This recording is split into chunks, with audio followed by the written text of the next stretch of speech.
A cold evening breeze drifted through the old city as Alina walked home from work, her mind tired and her heart even more exhausted.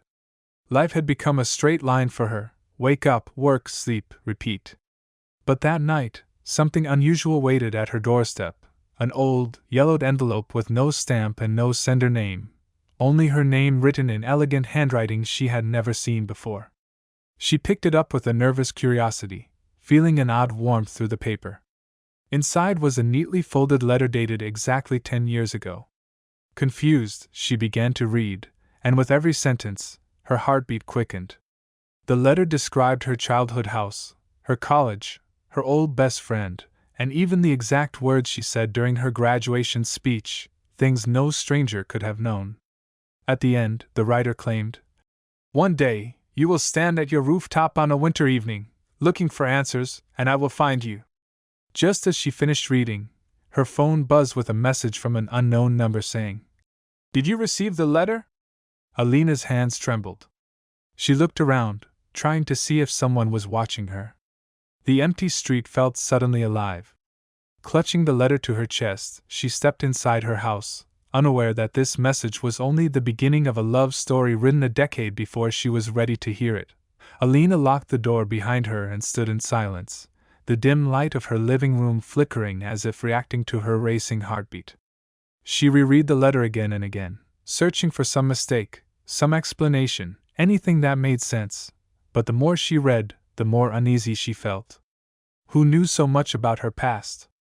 And what did they mean by, "I will find you"? Her phone buzzed again, the same unknown number flashing on the screen. This time the message said, "Don't be afraid. I promise you I would return on this date." A shiver ran down her spine. The date on the letter was the same as the one her childhood friend Zayan vanished in a mysterious accident 10 years ago. She had spent years grieving him, convincing herself he was gone forever. But now her memory replayed moments she had buried: Zayan's quiet smile, the way he listened to her even when she said nothing, and the final promise he made before disappearing. "If fate allows, I'll meet you again, even if it takes another lifetime." Suddenly, a soft knock echoed through the house. Alina froze. It wasn't the door, it was coming from the rooftop. Her heart pounded so hard she could hear it. She slowly climbed the stairs, each step feeling heavier than the last. At the top, she pushed the rooftop door open and gasped. A figure stood in the cold winter night, facing the city lights. The same tall, calm posture she remembered, but something felt different, as if time hadn't touched him at all. The figure turned slowly. Her breath caught in her throat as familiar eyes met hers, eyes she had seen in dreams for 10 long years. Alina felt her knees weaken as the figure stepped into the moonlight, revealing the face she had mourned for a decade: Zayan, unchanged, unaged, as if time had frozen around him. She stumbled backward in shock, her breath trembling as she whispered his name, and for a moment the world felt unreal, the night too quiet, the air too cold.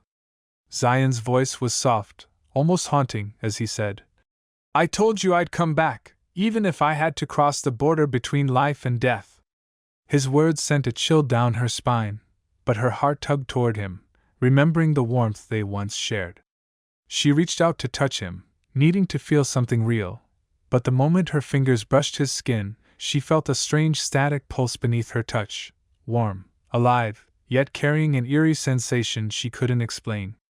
Zayan stepped closer, his eyes filled with longing and sorrow, and confessed that he hadn't died in the accident but had been trapped in a forgotten, hidden place, an abandoned research facility where a secret experiment had altered his body, slowed his aging, and turned him into something not entirely human. He had escaped only now, after 10 long years of isolation, torture, and fear, driven forward solely by the promise he made to her. Alina's heart broke as she listened, tears building in her eyes as she realized the love she thought she lost still lived, but in a form she could barely understand. Zayan held her trembling hands and whispered that he returned not just out of love but to protect her, because the people who experimented on him were coming for her next. As he pulled her into a desperate embrace, the city lights seemed to flicker, and far below, engines rumbled and black vans circled the street, their headlights cutting through the darkness like silent warnings. Zayan looked into her eyes and said, "Whatever happens now, we face it together." And Alina nodded through her fear, understanding that their love story had not ended with loss but had only stepped into a new, dangerous chapter.